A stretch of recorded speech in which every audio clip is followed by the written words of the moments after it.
Hey everyone, today we're going to be working on the Riley Blake Pillow of the Month, and this one's for April of 2021, and it has all these cool raindrops with all these different colors.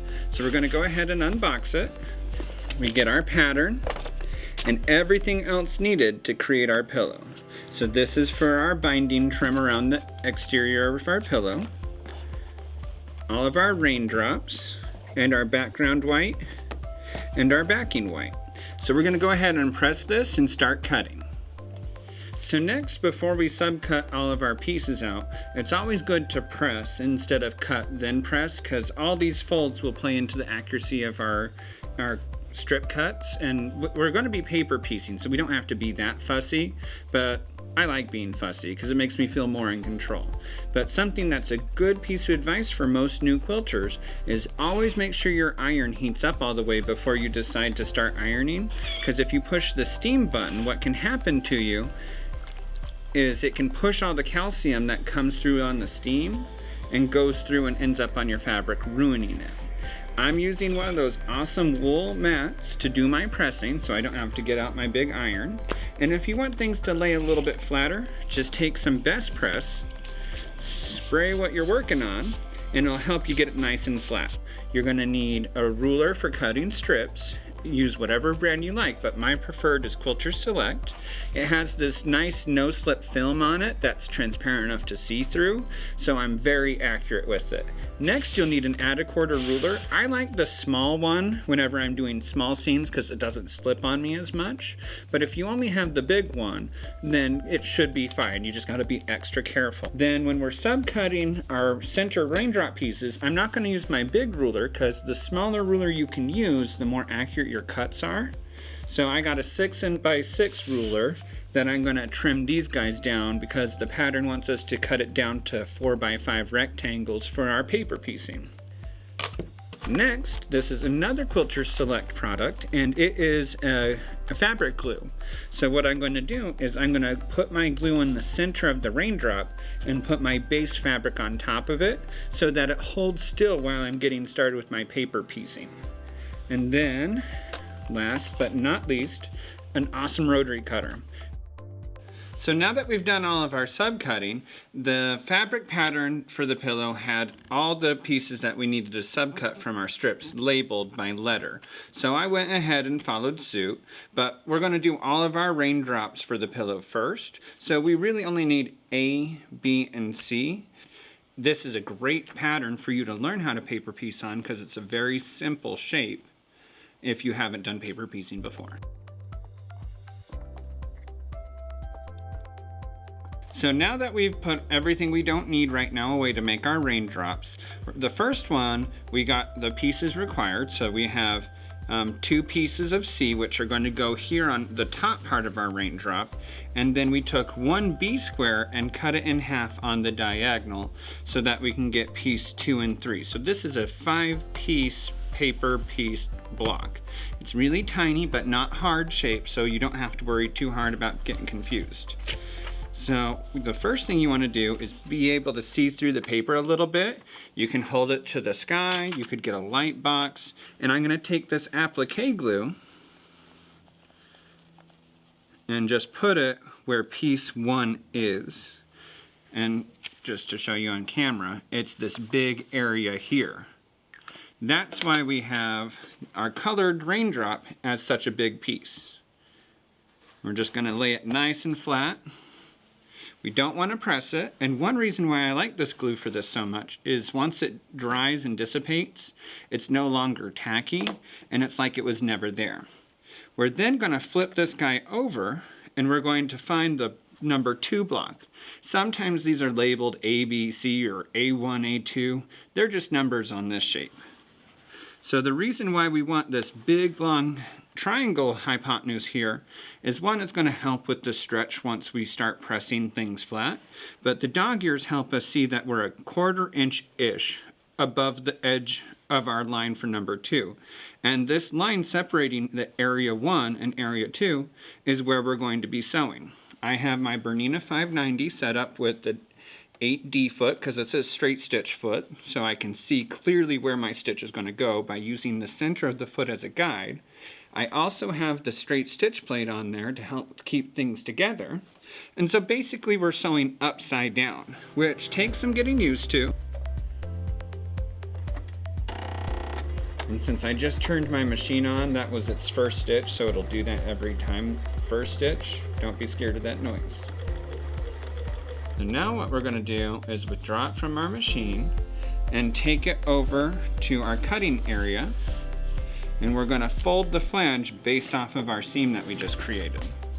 And you don't have to worry about paying close attention to this, to the line on the paper, because if you followed it well, when you fold, the thread will make it go nice and straight with no issues for us. So next what we're going to do is take our add a quarter ruler, and you could do this with a regular ruler. I just don't like using it with a regular ruler because it has a lip on one side, and when you push it against the paper, it keeps it nice and straight. Get your handy dandy rotary blade and go ahead and cut on through. Once that's been done, you can go ahead and flatten your paper again. Take your iron, make sure it's nice and hot, and steam. That's going to set our seam so it sinks into the fabric a little bit better. Then we're going to come over here, finger press it. And I like to use my ruler to kind of help me get it flat before I take it to heat. And then, wha-bam. So now that all that pressing's been done, and we can take our next triangle, and we're going to just do the same thing with line 3. And we're going to use our dog ears as a marker and then take it over to our machine and just rinse and repeat. Now we're ready to sew our next corner, and we're going to start a quarter out and stop a quarter out.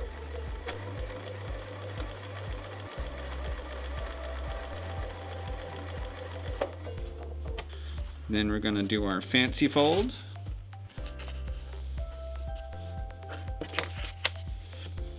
Take our ruler and our blade.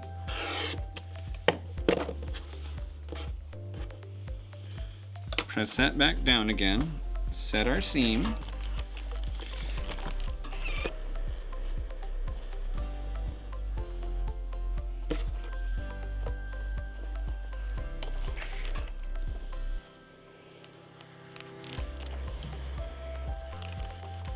And now that we've done these guys, we're going to take piece 4, lay it, and sew it.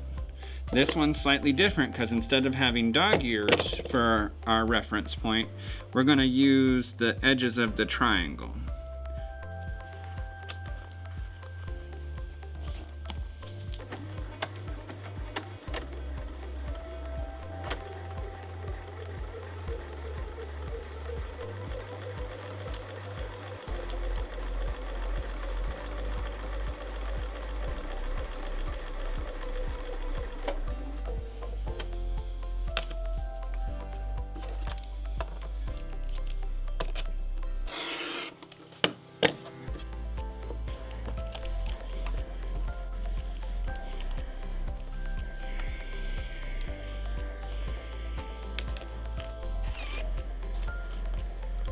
And then last but certainly not least, our final corner.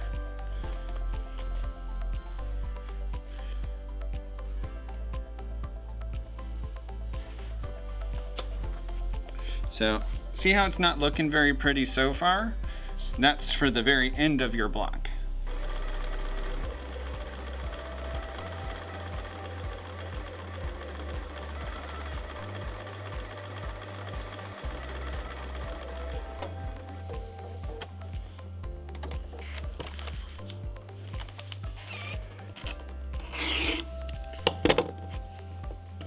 And after we steam this, we can trim it and see what our finished block will look like in person.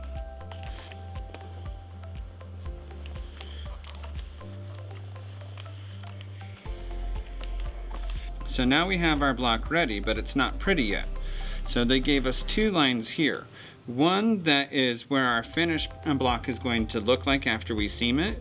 This second line though is a cutting line so that we can trim it down and make it pretty. So we're going to take our regular square ruler and line up the edge to that second line and start trimming. And a good notion to help you with this would be the Lazy Susan like rotary cutter mat that spins. They come in, I want to say, a 15 and a 17-inch one. That both are great to have on hand. And I should get myself one.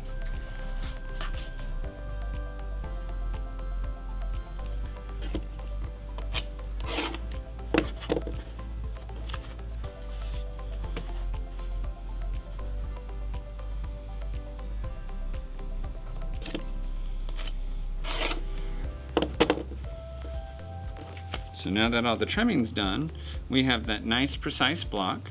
And when it's time to remove the paper, we used a short stitch length, which was 1.8 millimeters long, which kind of perforates the paper for you.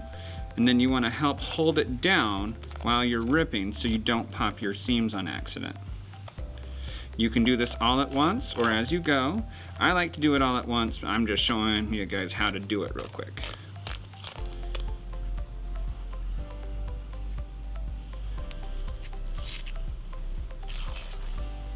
This piece. And then, wha-bam! We have our awesome little guy. Now we got 17 more to go. So we got all of our raindrops pre-made. So all we have to do is go to our color chart over here for how they're supposed to lay out. And in between it has a little indicator on which other of these sub-cut pieces we have already ready to go and where they go along the pillow top. So the first one is number H.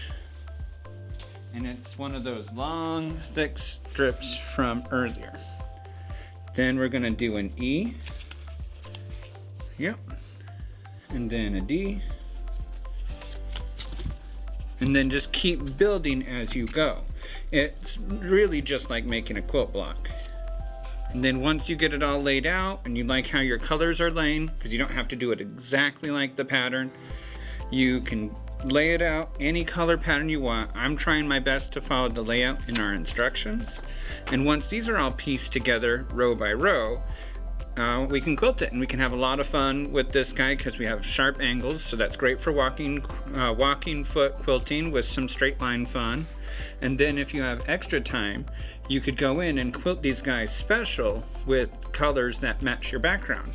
And lots of opportunities with this fun pillow.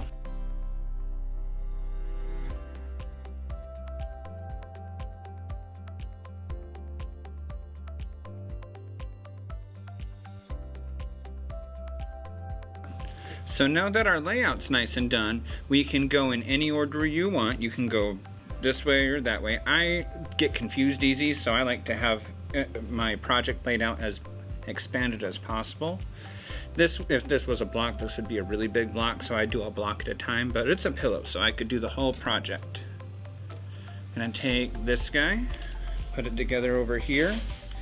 Whenever I'm getting ready to pin something that needs to be nice and in control, I'm not a big fan of pins because I feel like they push my fabric weird and when I'm pulling them in and out, it warps my fabric.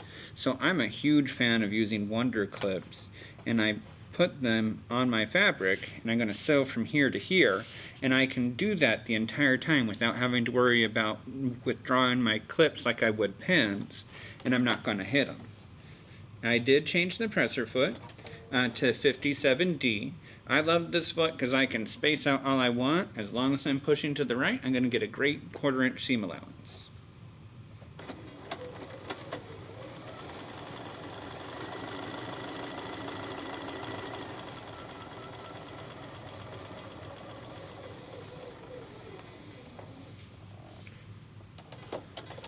There we go. And then I can just leave these Wonder Clips on here because I'm going to keep going, and it'll help me know what seams are ready for pressing, because I like to get as much as I can in one pass, but I'm not going to be doing all these because I get too confused. But if you want to do all your rows at once, then come back, awesome.